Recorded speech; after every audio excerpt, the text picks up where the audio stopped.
So welcome everyone. I'm Dr. Meredith Bacola, and this year I find myself in the unusual position of being acting director here of the Jesuit Center for Catholic Studies. But I want to welcome you to our second lunch hour lecture in our Formations and Reformations in Catholic Thought series. Before I introduce today's speaker, let me begin by acknowledging with gratitude and humility that St. Paul's College and the University of Manitoba campuses are located on the traditional lands of the Anishinaabe, Cree, Oji-Cree, Dakota, and Dene people, and on the homeland of the Métis Nation.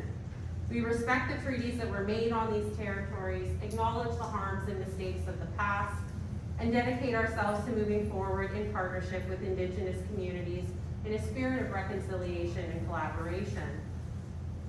In being mindful of these kind of diverse gifts of Indigenous peoples, we're really pleased today to introduce, and we've dragged him across the courtyard here, Dr. Christopher Trott, who's rather recently retired. I believe he said end of August. End of June, I'm sorry. Retired from his position with Indigenous Studies here, as Associate Professor in Indigenous Studies at the University of Manitoba. And also we're very familiar with him here at St. Paul's College as the former warden of St. John's College. And in his own particular research, I had the pleasure of taking the Indigenous Summer Literacy Summer Institute this summer. And I had the pleasure to listen to Dr. Trott speak about his research. And when he told me he was working on a book on Inuit Christologies, I just, the light bulbs went off in my head that I thought we have to have him in for a lunch hour lecture so we can talk about this research that he's been working on for so many years. Is that Dr. Trott has a long history. Since 1979, he's worked with the Inuit on Baffin Island, especially in Arctic Bay and Pangnirtung. Initially, his work looked at kinship and social organization, especially the system of naming, but it's broadened out to include the history of religious in North Baffin Island after his experiences there. So please join me in welcoming Dr. Trott today.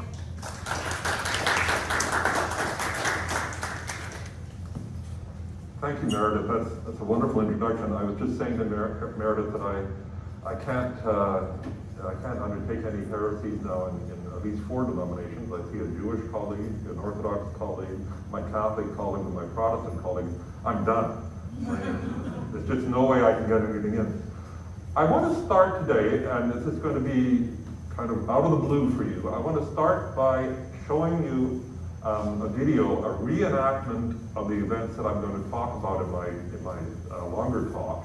It's a movie called The Journals of New Dorithmussen, I'll give you the reference after, by Zach Kunu. And this is a reenactment of a series of events that took place in 1921. I'm showing it to you largely so that you guys have an image in your head of what the place looks like when all of this is going on. I can easily visualize it, but I recognize that you may not. So this is just a very small 5-minute portion out of the movie.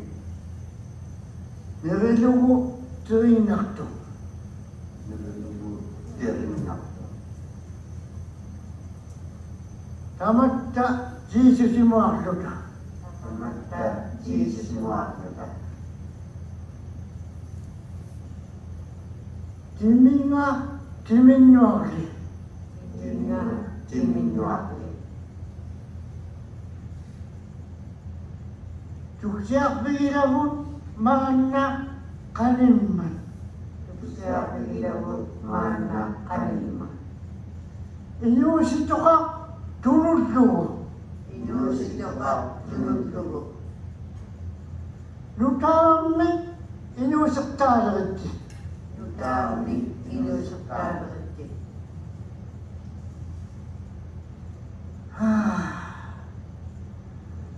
Ati tamakkana rilutta.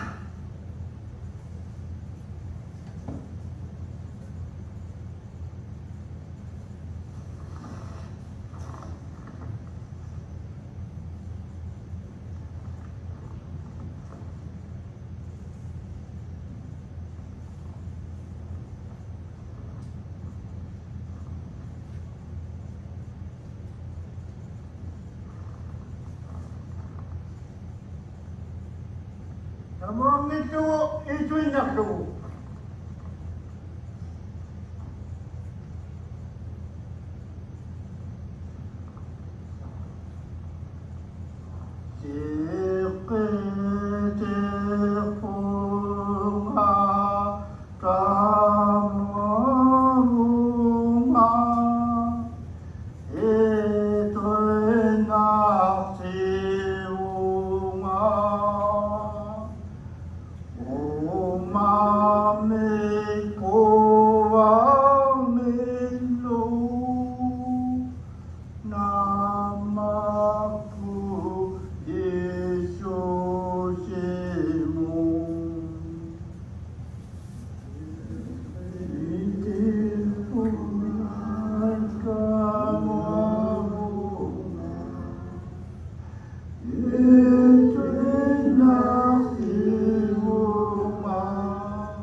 Okay, so I'm just going to switch over now to the other format.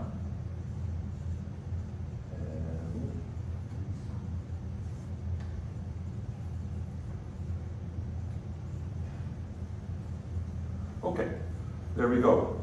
So that film clip you just saw was from the movie The Journals of New Dorithmussen, which is a film by Zacharias Kunuk, made by Asuma Productions in Akumelek.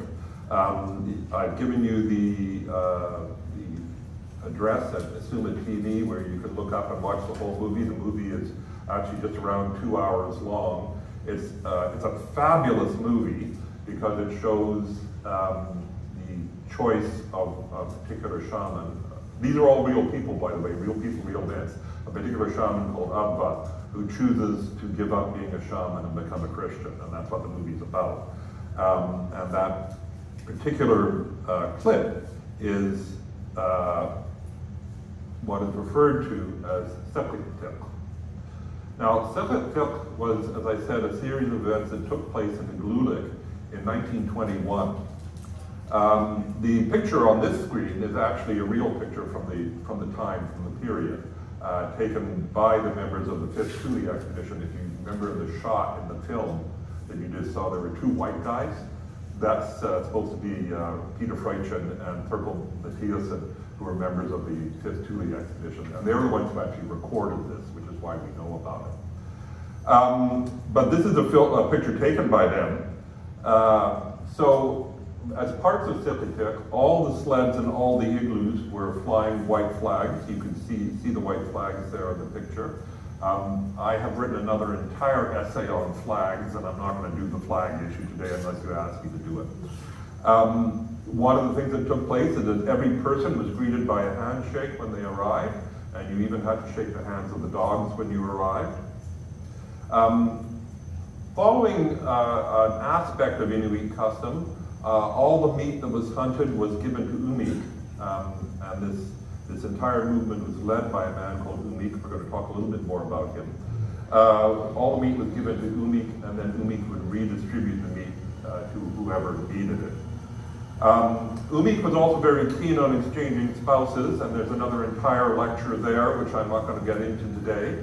But he appropriated the right to exchange spouses to himself, which was outside of Inuit custom, but it was part of what was going on. And then during the ceremony, you saw just a part of it. There is actually more of it in the movie, but unfortunately, because of the way, it's actually some brilliant cinematography in the movie, because it cuts back and forward between a shaman healing ceremony and the Siqitik ceremony. And I couldn't take us through all those cuts back and forward. But in the ceremony, each person begins by confessing their sins, and then having confessed the sins, they ate a piece of seal heart and a piece of seal lung. You saw that in the film. And they would say, "This is my body." Again, this is not in the film, but again, the other piece that they did is they drank caribou blood out of a ptarmigan heart. When they drank the caribou blood, they would say, "This is my blood." And after having done this, they were now Christians. This is how they became Christians. So this is actually a ceremony of people becoming Christians. Just a quick word on Umik. That's the only known picture of Umik. He was known to be a shaman. He came from the Akumelek area, but also worked up in the Pond Inlet area. He's the father of Nukhadlak. The reason I want to mention Nukhadlak is because this is the Winnipeg connection in this story. Nukhadlak shot and killed a white man, a guy called Robert James, and was tried and convicted of murder and sentenced to time in Stony Mountain Penitentiary. When the police were taking Nukhadlak away to take him off to prison, Umik shouted out, "They are taking away the Son of God. The white men are taking away the Son of God." So there's other levels to this story which I will not be getting too much into. Just to tell you that Nukhadlak and Stony Mountain contracted tuberculosis, and the Canadian government in their generosity sent him back to die with his people, and he infected the entire North Baffin Island with tuberculosis. So there's a lot more to this story. Okay. I have said that the ceremony is referred to as Siqitik, and you saw in the video clip translated as because of Siqitik, I cross over. Actually, Siqitik is a much more technical term than that in Inuktitut. It actually refers to a caribou coming down the side of a mountain and crossing onto the sea ice. Okay? As I said, it's a very technical term. It's not one that we'd have in English. But what it does is it articulates in a very clear sense what is a core opposition in Inuit theology and historical Inuit theology between things of the land and things of the sea. Animals of the land and animals of the sea should never be brought together. They should never be eaten at the same time. They should never be cooked in the same pot. There's all kinds of very, very strict rules around things of the land and things of the sea and keeping them separate. Made for some complications, but again, we won't be going that way today. In the process of Siqitik, it led to some critical transformations. Normally, men and women amongst Inuit did not eat together. Historically, men and women didn't eat together. They'd be in the same igloo, but they'd eat separately. But you saw in the video clip, and this is part of the ceremony, that men and women would gather together and men and women would eat together. But the core piece is the overthrowing of a whole series of taboos, and these were taboos that were imposed by the shamans, largely on women, but not only on women, which were usually structured around organ meats in particular, eating heart, liver, lungs, all of those kind of things. In this ceremony, all of those taboos were overthrown and disappeared. The other thing that in this ceremony, because they were eating seal and seal meat first and then drinking caribou blood, the taboos around the division between things of the land and things of the sea, well, they actually didn't quite disappear. They're still there, but in the formal way, it disappeared. So to me, there are a couple of questions we need to ask. The first is a bit about historical context, and I'll back up a little bit and give you some history. And the second question, which should have struck you, is if this is a conversion ceremony, if this is a rite to become Christian, why does it seem to mimic or seem to type, in technical terms, be a typology of the communion service, the Eucharist, and not of baptism? Because in Christian terms, baptism is usually understood as the ceremony of initiation, or ceremony of entry. So why communion and not baptism? A little bit of historical context, first of all. From about the 1830s through to 1908, there had been whaling operations in the Arctic, and the Inuit had been heavily engaged in whaling. By 1908, whaling had collapsed completely. They more or less killed all the whales, and there was no more whaling industry. With whaling, there was an enormous florescence of the shamanic tradition, because part of the shamanic tradition was the engagement of the shamans with the mother of sea beasts, who is the mother of all whales, and who controls and gives the whales to human beings, right?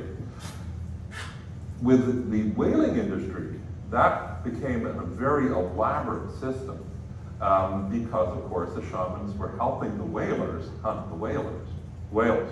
When the system collapsed, the entire economy collapsed, as well as the power of the shamans began to collapse. And so you see there's a material reason why all these changes are coming about. The Hudson's Bay Company, the fur trade is not there yet. It doesn't come in until later. The missionaries are not there yet. They don't come in until later.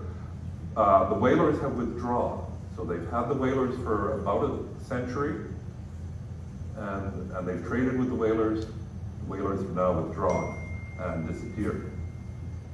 This is a very cluttered slide, but essentially the Anglican Missions to Baffin Island begin in 1894 with the missions by Edmund James Peck. That's Edmund Peck, sorry, that's Peck there. I think his latter years. Peck is known in Inuktitut as Mukumuk, which means the one who speaks. It has the implication of maybe the one who talks too much. But he was an Anglican missionary, and he operated in Cumberland Sound in Baffin Island beginning in 1894. Just to be honest with you, the mission was a total gong show, but I'm not going to go into that. One of the things that happens is that in 1902, one of the great whaling leaders in Cumberland Sound, a man called Akumelek, declares that he has been visited by the mother of sea beasts, Sedna, and that he has received new instructions on how to live. And Akumelek's instructions seem to be a combination of Christianity and the traditional events. When they hear about this, Peck and another missionary called Bilby go over to try and suppress this movement in Blacklead, not on Blacklead, it's on Kickerton Island. The only reason I mention this is that as a historian, as a theologian, as a thinker, you have a gut feeling that this is where the Sipatep came from, because there are enough very fine threads of connection to make you suspicious, but there's nothing hard. We haven't got any hard evidence that we can actually make that connection. So that's one of the reasons I was mentioning it. Two things that are important out of this. One is that Peck taught the Inuit to read and write in their own language using syllabics. And one of the things he was very keen on was distributing, well, they're not actually Bibles, they're gospel texts, and the Anglican prayer book, or I should qualify that, a version of the Anglican prayer book. Okay? He distributed these widely, and he found, this is I mentioned here, he found instances of Inuit teaching each other. Inuit very quickly taught each other to read and write, and they were then teaching each other the Bible and the Anglican prayer book. To the south, on the Akumelek coast, on the Kuwaitan coast, you have the foundation of the Roman Catholic missions, founded by Father Arsène Turcatil. That's Father Turcatil a little later in life when he was bishop. And that's the original mission in Inuit or Chesterfield Inlet. They begin their mission there in 1912, and the first conversions take place in that area in 1915. And since I've got a Roman Catholic audience here, I'll tell you it was after the miracle of St. Therese of Lisieux. St. Therese was a fairly new saint in those days. And somebody had sent Father Girard and Father Turcatil I think that was her little book, The Little Flower, and also an envelope of dirt from her grave. And the Inuit were being obstinate and were not converted. So Father Girard, one day while Father Turcatil was saying Mass, Father Girard snuck in behind the Inuit and sprinkled the dust from the grave of St. Therese onto the heads of the Inuit, and the next day they asked for baptism. So I am merely the storyteller, I'm not. Okay, so from Chesterfield Inlet, from Igloolikauga, its Christianity spreads north into the region. And this gives you a bit of a map. This is probably hard for you to read because this is a map of the Arctic from an Inuit point of view rather than from a southern point of view. So north is on the south end of the thing, and south is on the top. Baffin Island here, Hudson Bay up there at the top. Peck is doing his mission work here at Umanangjuak, Blacklead Island in Cumberland Sound, and he is giving prayer books and gospels to the whalers. And he gives boxes of the prayer books and gospels to the whalers and says, just hand them out to all the Inuit when you get there. Okay, that takes place here at Mi'kmaq, Pond Inlet. The first evidence is 1897. It also happens, down here at Fullerton Harbor in 1903. They distribute Anglican prayer books and gospels to the Inuit. So the Inuit have got these things and they're starting to read them. Now, you're an Inuk hunter in the middle of the Arctic and you're reading about, O Lamb of God, who taketh away the sin of the world. Or all this stuff about sheep, goats, and vine dressers, and priests, and temples. What the heck are they getting out of this? Just think about that. What the heck do we get out of it? I always like to tell the story that a friend of mine, an 80-year-old Inuit woman from Baffin Island, from Pangnirtung up in Cumberland Sound, she had been a Christian her whole life. She could recite the New Testament. You could give her a verse from the New Testament. She could keep on reciting it until you told her to shut up. She knew it all by heart. And when she was 80, I took her to England to visit some friends of ours, and we went to a petting farm in England. And we walked onto the petting farm, and there were all these sheep and goats all over the place. And she looks at it and stops it dead in her tracks, and looks at me and says, Chris, now I get it. And I said, you've been doing this stuff for 80 years, and now you get the sheep and the goat stuff. All right, so just think about it 100 years before that. Okay, what are they getting? So, Anglican prayer books, gospels coming from Cumberland Sound up to Pond Inlet and to Fullerton Harbor. And we know that influences from the Catholic mission at Igloolikauga are moving north into the same region as well. A guy called Tooney, who is a convert of the Catholic mission, brings their message north. And they meet in the place we're talking about, in Akumelek. Okay? Akumelek to this day is the only community that is both Roman Catholic and Anglican. It's 1/3 Catholic, 2/3 Anglican, and it's split at the Hudson's Bay store. Okay, and you don't cross the line. We know that the message was brought north by a man called Akumelek. Akumelek moves from Cumberland Sound to Pond Inlet somewhere around 1919, and he begins teaching his understanding of Christianity. First of all, he declares that his daughter is having a Jesusie baby, since she's never had sex, like the Virgin Mary, she is having a baby. That leads to some dispute with the whaling captains, and they eventually conclude that maybe his daughter might have had sex once. He also asks Captain Munn, who we know this from, he also asks Captain Munn what the word Trinity means, and he uses the word Trinity. It's not translated into Inuktitut, it's Trinity. Captain Munn wisely demurs trying to explain what the Trinity is. But as far as we can tell, Akumelek's movement is part, or is the Sipitut movement, okay? The movement that he leads is Sipitut. And two of the people who participate are Umik and his son, Nukhadlek, who take it down to Akumelek, and that's the ceremony that we saw at the beginning. So I wanted to spend some time now thinking about, as my New Testament teacher used to say to me, so what does it all mean? He was talking about St. Paul, but that's okay, we're good. Just to start off with confession.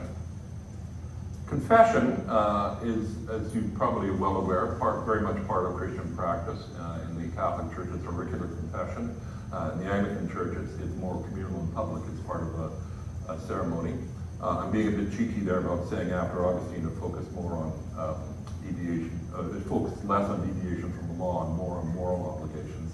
And Wayne, taking on here in the Hebrew Bible, it has more to do with breaking a particular law than it does of general moral disobedience. Amongst the Inuit, confession was also part of regular shamanic practice. The shamans would visit the spirits, and the spirits would tell them they wouldn't tell them who had done the wrongs, they would tell what wrongs had been done. And then the shamans would repeat to the community what wrongs they had heard about from the spirits. And then a person would confess, oh, that was me, I did that, and it would come out who had done whatever particular wrong it was. And having confessed the wrong, the community would then say tauva.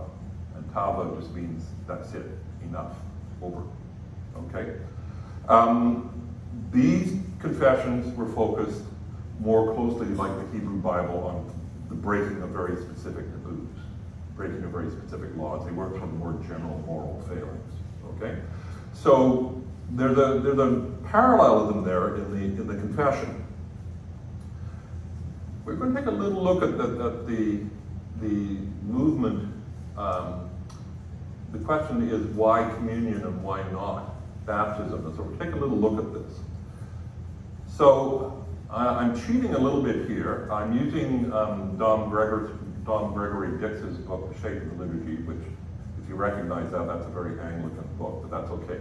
It's a good book on liturgy. And he says that there's a fourfold motion to the Eucharist, and this is the way he lays it out. First, you take. Comes from on the night that he was betrayed, Jesus took bread. So one of the reasons that we find bread in the Eucharist, by the way, is that it's that's what my teacher taught me, it's the stuff of everyday life. Stuff you eat every day. It's ordinary, everyday food. Particular occasion, of course, is special bread. For the Inuit, seals are the ordinary, everyday food. And to be Inuit is to hunt seals. Okay, that's their understanding of themselves. Seals, particularly ringed seals, netsil, are food of everyday life. Now, this is, by the way, a picture of how you hunt seal through the breathing holes, in case you are not familiar with that process. Seals keep holes in the ice open so they can breathe during the winter, and so they have to come up around every 20 minutes or so to breathe. And the hunters wait at the holes And when the seals come up to breathe, they harpoon them through the hole. It's more complicated than what I just said, but they harpoon them through the hole, and having harpooned them, they pull them out. Okay?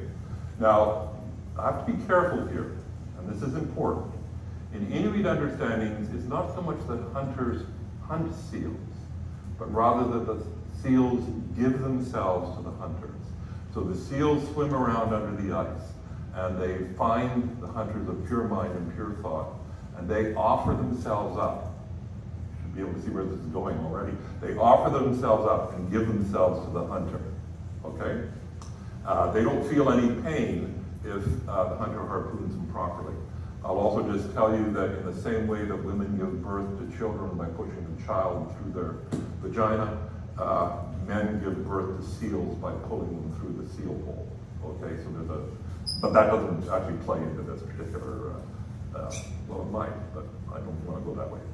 Seals, like whales, like all sea mammals, come from the mutilated fingers of the mother of sea beasts. You would know her as Sedna. That's actually not an Inuit term, but that's the word that's generally used. She's more commonly known as Nuliayo. And she's the person who controls seals. So that's who gives up the seals. I have a little bit of a postmodern thing in there where there's said that Nuliayo continues, whichever, to control the seals. She's still around, but the emphasis has shifted. And also I should note that breathing holes can be liminal spaces, and frequently in the literature, especially in the conversion literature, this is often where hunters meet Jesus. He comes up through the seal hole. Okay? So that they can also act as spaces. Secondly, you bless. The scripture there is when he's given thanks. From our understanding, that is recognizing the gift from God and asking God to set it aside as something special. For Inuit, when you catch a seal, immediately after you catch it, you give the seal a drink of fresh water, because seals are said to be very thirsty because they live in salt water. And that parallels the fact that when you visit Inuit, and this is true to today, you are immediately given something to drink as soon as you come in. You're given fresh water to drink. Nowadays you're given tea, but you're given fresh water to drink as soon as you arrive. And then once you've given the seal a drink of fresh water, the hunters gather around the seal and they do a small incision where the liver is, and they eat the liver and a piece of fat immediately, being very careful not to spill any blood on the ice. And so and then they close up the seal and they take it home. The next movement is to break the bread, technically called the fraction, where the bread is then broken up into pieces. And we need to then make that other connection that just as Jesus' body was broken on the cross, and through that the Holy Spirit is poured out, we break the bread in recognition of Jesus' broken body on the cross. For Inuit, the seal is taken home. The women then, this is then where the women come into the story. The women then, and I know in my picture it's a man, that's Lazarusi, but normally women would do it. That's Lazarusi dividing up a seal, just so you can see how it's done. But women would divide up the seal and distribute it. And when women cut a seal apart, in the process of cutting it up, a couple things happen. But one is that the spirit of the seal is released. So then through the women's actions, the spirit of the seal can go back to create another new seal, to bring new life. Okay? And finally, in the last bit, the process of eating and sharing. In the scripture, of course, it says, "Do this in remembrance of me." And the broken bread is distributed among the members of the community with the words, "This is my body." Okay, I'm not going to go through the same thing with the wine, but that chart there is a chart of the way you divide up a seal. Okay, you cut up a seal into 14 named pieces, and then historically those 14 named pieces would be distributed to members of the community. In fact, what happened was the kids would show up with a bucket, nowadays a plastic bag, show up with a bucket and hold it out, and they would receive their share of the seal. The Inuit very clearly say that in the same way that the seal gives up its own body to human beings to be consumed, humans must therefore share the body with others. They must give away the body to others. Sharing food is probably one of the most critical elements of Inuit life. It is an obligation. If somebody does not have food, you are obliged to share whatever you have with them, okay? And so it's built into the very, if I can say this way, it's built into the DNA of the society. So what I'm suggesting is that the action of the Eucharist directly parallels the process of catching and eating seals.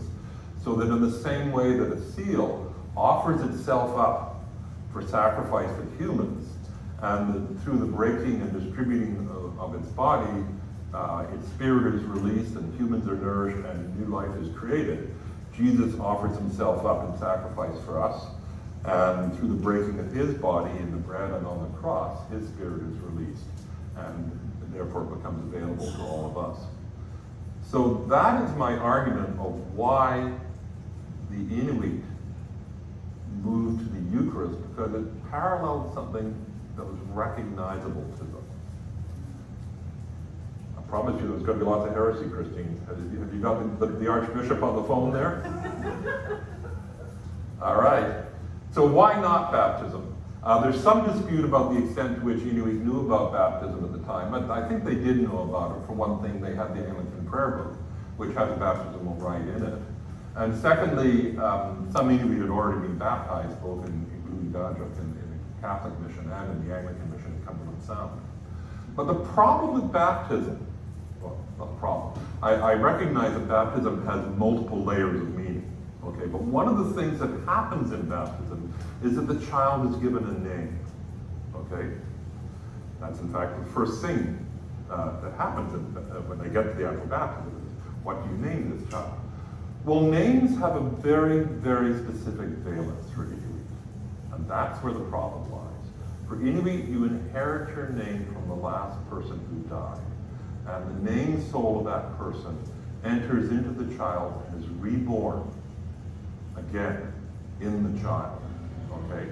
And so I often say that when I was adopted in the North, I was adopted by an old lady whose husband had died a year and a half before I got there. His name had entered into, well, actually into 11 children, but a couple in particular. And I was always taught to call these babies Atatakuluka, my dear little father, and I had to give them gifts. And when I would walk into the room, their mothers would hitch them up on the back of their pouches and say to them, Irni Kutaji now, where is your tall son? And the kids would learn to point to me, right? It is the person come alive. So names carry a very, very heavy, if I can put it that way, and in fact, for those of you who might know my work, well, I don't expect you to, I've argued that in fact that is the entire basis of Inuit social organization, and that's the work that I have done. But they carry a very heavy valence in Inuit society. And so it would not be suitable, it would not be an appropriate initiation into Christianity. Later on in history, Christian names do get appropriated into the Inuit system. So you now inherit Christian names from the people who died. So my wife Terry knows a friend of ours from Pangnirtung who has a large number of names. She's a woman, we know that because she's had a baby. But one of her names is George. Okay, that's a Western Christian, well, it's not particularly a Christian name. It's a saint's name, I recognize. But so the Christian names have now been incorporated into the naming system. We are aware that later on Umi did do some baptizing. After the Sitatuk ceremony, he did baptize some people. And I'll leave this with you to think about. He used fresh water that is found lying on top of the sea ice. Okay, in the spring when it melts, you get fresh water on top of the sea ice. So, my questions for you to think about are, first of all, how does this reading of the Eucharist in relationship to the capturing and consumption of the seal force us to rethink our own understanding of the Eucharist and what it might mean? And most especially if we get to what in the Catholic Church is called inculturation or contextualization. What does it mean you have to think about, you have to do, what kind of territory are you in. That's question one. Question two, which I would put to you, because this also underlies the entire thing that we're talking about, is how does the Inuit and other indigenous communities, not just Inuit, and how does the Inuit understanding of the sentience and agency of animals, the fact that animals understand and know what's going on, live in social communities, and interact with humans on the basis of that knowledge and living in social communities, how does that force us to rethink our theologies around ecology and the environment, which I know is a tremendous issue these days. Just because I'm an academic, there you go. The books are there on the table there if you actually want to look at them, but there's a couple of references for you in case you want to look up those, some of this material. And by the way, some of this will take you in different directions. So, thoughts, questions? Are you outraged? I hope you're outraged. No? No. Well, good, Chris. One of the things I was following along, in the Catholic tradition, you receive communion, you don't take it. And I'm seeing analogous to the seal offering themselves up for the hunter to receive. Yes. Yes. It's just a word difference from take. Well, take it, of course, was at the beginning. That's working off scripture. Because I've got to go back and look at the Greek. Now you'll tell me, won't you? Yeah. But it's take and receive. Yes. Exactly. And so I just love that. I really see some. Now, is there a prime mover in their tradition, in the theology? No. That would animate the element? No. But I argue elsewhere in the book. I argue elsewhere that in fact we have a Trinitarian conception, but there's no prime mover. And it became a problem in translation when you try and translate God in the Bible. The Anglicans refused to translate it, and so in Anglican Inuktitut, God is Gudi, God, same word, Gudi. In Catholic translations, it's Sila Nuyukti, which means creator, one who made the universe. But Sila is a bit of a problem, so. Yes? That was absolutely fascinating. I really enjoyed that. And I don't know that much about the sort of contemporary or modern sort of missionary movements, but I was really struck by the attitude towards enculturation, I forget the word there. I mean, I'm a medievalist. I'm thinking in terms of parallels with the Christianization of the Saxons in the 8th and 9th centuries, when there was this similar melding of non-Christian and Christian beliefs, and there it was very strictly, these are pagan ideas, and these are heretical, and they have to be exterminated. There's obviously a very different sort of attitude. No, actually, because I'm talking about the time before the missionaries arrived. Okay. Particularly when the Anglicans arrived. The Catholics are a wee bit better than the Anglicans are. The Anglicans worked very hard to stamp all this out very systematically. And one of the things that to me is interesting, if you look at the longer history up until the present, is the struggle by Inuit for what I would say for agency, to control their own Christianity, their own spiritual life. And so during the late 30s, 40s, and 50s, you see the dominance of the white missionaries who are busy repressing all of this. And then that gets, in the Anglican Church, that gets turned over more so than in the Roman Catholic Church, because of the problem with the celibate priesthood and other issues around that. In the Anglican Church, there, of course, are a lot of Anglican clergy, Inuit Anglican clergy. And their dynamic in relationship to this is much more complex.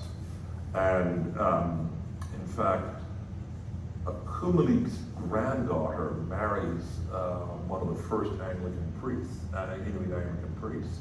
But So it's a much more complex thing, and I would also argue, because we haven't dragged them in, but we have to drag in the Pentecostals, that one of the reasons that you saw the flourishing of the Pentecostals in the 1990s, 2000s, was because the Pentecostal churches were run by Inuit. And so it's a pushback against both the Anglicans and the Catholics, saying, no, we're taking control of our own spiritual life. Now that has been modified, ameliorated slightly, but no, there's very, very little enculturation once the missionaries show up. In fact, they work hard to stamp all of this out, and they don't. And that's what the interesting thing is.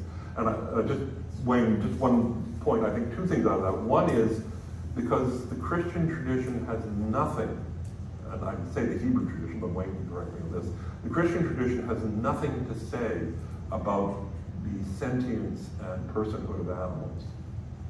It's not in our tradition. We don't recognize animals as persons. We reckon them as part of God's creation and crying out praises to God in creation, but we don't recognize them as persons. That is still there.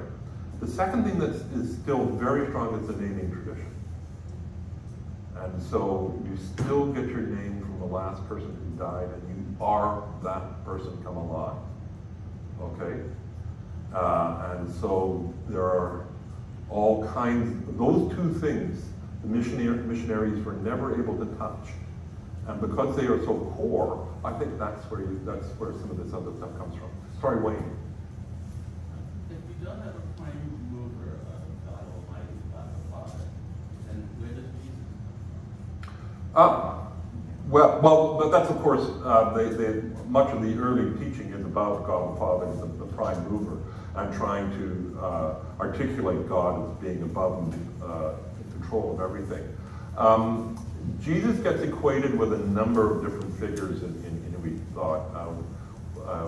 You were talking, Wayne and I were having a conversation the other day about another tradition where this happens. He gets actually equated with a figure called Kiviok, who is a figure that travels around and does all kinds of stuff in Inuit society. And at the end of the story, Kiviok goes south. And when Kiviok returns, then all will be resolved. Well, how that fits with Jesus is part of it. So Jesus is actually, and this is one of the things that is actually outside of all that's already in place. Okay, and it is very, very difficult. You see it in the early literature. It's very difficult for the missionaries to get at this idea of what you're referring to as prime mover God. For those of you who have to go to classes, go ahead. I see you getting restless there. That's okay. I taught at this place for 30 years. I know you got to get to a class, and there's some cranky professor who'll get mad at you if you're late. So go ahead. I understand that. But if you have questions and you want to stay, I'm willing to take it. What was the attraction to Christianity in the first place?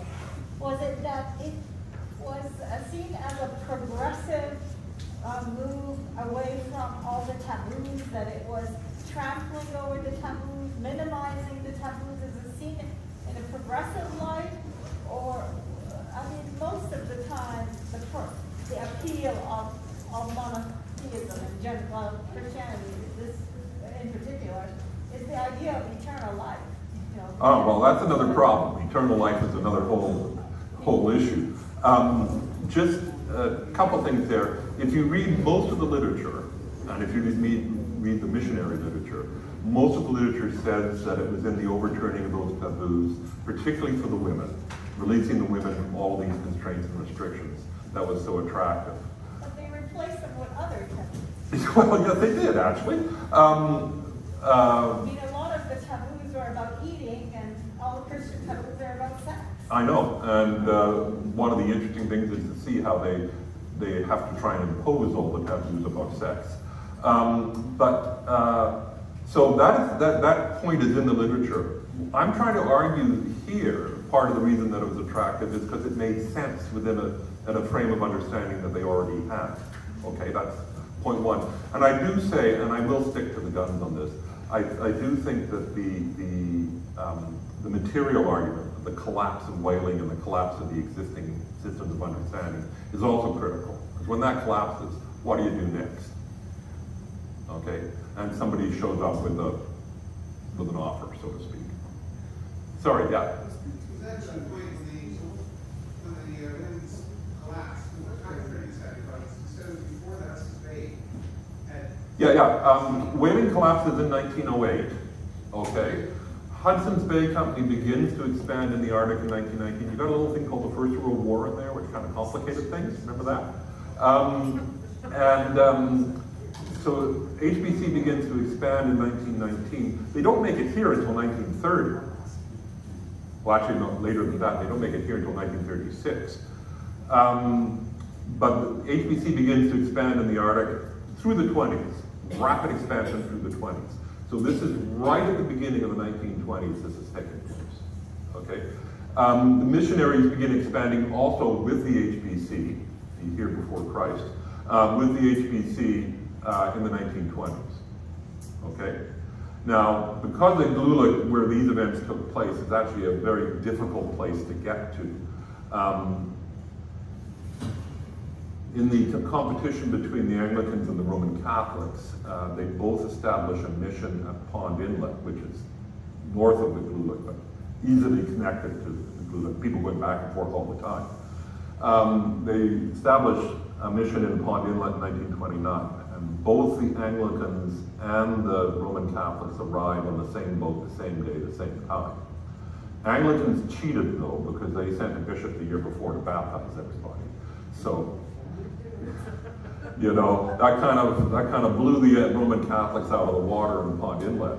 So Father Bazan, this is a great story if you go through all of them, but Father Bazan said, well, we haven't got much hope here, so I will pack up and I will actually move myself to Igloolik. So he moves to Igloolik. He smoked too much and he burned down his chapel and house in his first year, and he ended up standing on an island all by himself with nothing but his breviary and three hosts. But that notwithstanding, Father Bazan goes down in 1931. Okay, and the really interesting thing is, this is where it gets really complicated. The leading, most powerful shaman in Igloolik, a guy called Akumelek, and his wife Akumelek, they are the ones who convert to Catholicism and invite Father Bazan to come down and stay with them. So it's one particular family. It happens to be a very big family, okay, because they had 8 children. But one particular family invites the Roman Catholics to come down. And it's a family that's particularly associated with shamanism. And just because I know you guys want to have things really go complicated, Akumelek is very famous because she was forced to eat her own children. So she's very famous because she ate her own children and survived, and then remarried. And this is where the naming cane system comes in. She had all her own children again. So you can see how this thing gets layered and layered and layered. Sorry. Yeah, no, it's a follow-up. Exactly the question yesterday. The context of that, we said before that's Bay, it really incorporated 60s, 70s, so obviously good enough before that time. But you said also there was the decline in the prominence of the shaman, of the countries of the class. So they never really regained that status within the community. Well, the evidence is that most of the shamans, like Umi, became the people who led the move to Christianity. And in fact, most of the Anglican clergy, most of the Inuit Anglican clergy, either were shamans themselves or came from shamanic backgrounds. So shamanism moved into Christianity. As I said, a little more problematic on the Roman Catholic side, largely because of the issue around celibate clergy. But yeah, that's how it moves. So it's actually, Christine. Just a quick comment. The Holy Father, Pope Francis, would be thrilled with this, I'm sure. His Laudato Si, which we're all, you know, everything's integral ecology, and it's all connected. Now back then, of course, you know, it was, everyone was separate. But now, wow, this makes so much sense. Well, I just hope the Holy Father never hears about this, but that's all right. Sorry. I think this is a simple question, but I'm really revealing my ignorance here. I was cycling past the Anglican Cathedral last summer and noticed that I was actually bowled over by the diocese is Ruperts Land. Yes. Does that include the north here? Was all this missionary activity being directed from there? The person you want to ask is the woman sitting beside you. But the answer is was. Ruperts Land used to, in the 1870s, through the 1890s roughly, basically included all of what the HBC territory of Ruperts Land was, which included the Arctic. Included all around Hudson Bay, all the way west of the BC coast, all the way north.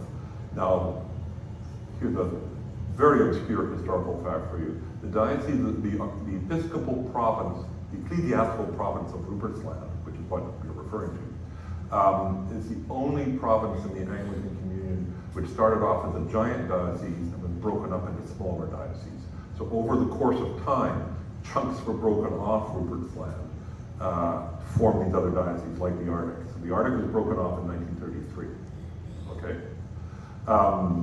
Now Ruperts Land is basically a postage stamp around Winnipeg, okay?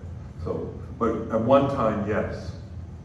And you will in fact find some of the most famous Arctic missionaries buried in that cathedral grounds. Archbishop Stringer, now he was a missionary in the Western Arctic. He's famous because he ate his boots.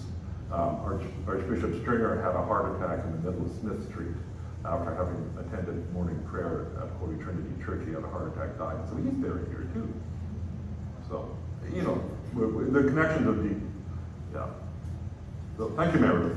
Yeah, sorry, I think I'll just take this time to wrap up the talk, but I don't want to stop if there's informal discussions or an opportunity to ask further questions. I think Chris is around for a few more minutes if you want to ask him another question. Parking kicks me out at 1:30. But I did want to take the chance to thank him. Well, we still have an audience here to applaud, so please join me in thanking him.